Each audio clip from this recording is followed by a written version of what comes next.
Hello, ladies and gentlemen.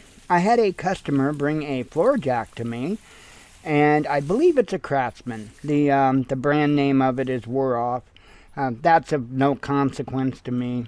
But I think I gypped myself out of a good video, to be honest, because he had brought the jack to me and asked me if I thought I could do anything with it. I told him, of course. It wouldn't stay up. When you tried to pump it up, it would just go back down on its own. And so I told him to bring me a bottle of jack oil with him because I didn't have any on hand here. And so he brought me a bottle, and my intent was to reseal the unit, but I told him there were a couple other things it could be, other than seals. There's some check balls down in there. There's two different check balls that if there's something that's interfering with the ball seating properly, it won't stay up. And so my intent was to rebuild it, but before I wanted to go all gung-ho on that, I thought, well, let me pop those components out and take a look at the check balls. It was low on fluid, and we initially filled it up with fluid, and it was doing the same thing. And that was while he was still here the evening he brought it.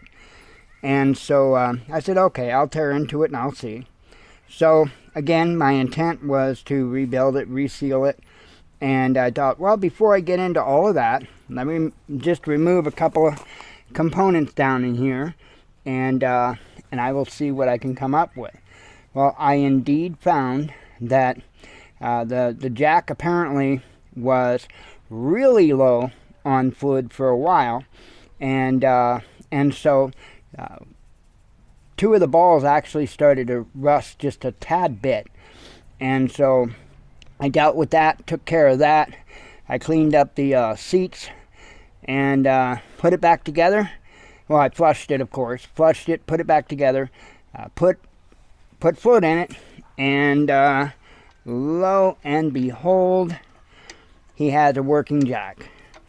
So can't promise that it can be that cheap and an easy fix for everybody, but it sure was the case for this individual. And so what is he in it? A bottle of jack oil. I used pretty much of a can of carburetor cleaner to flush it out good, and filled it up with oil.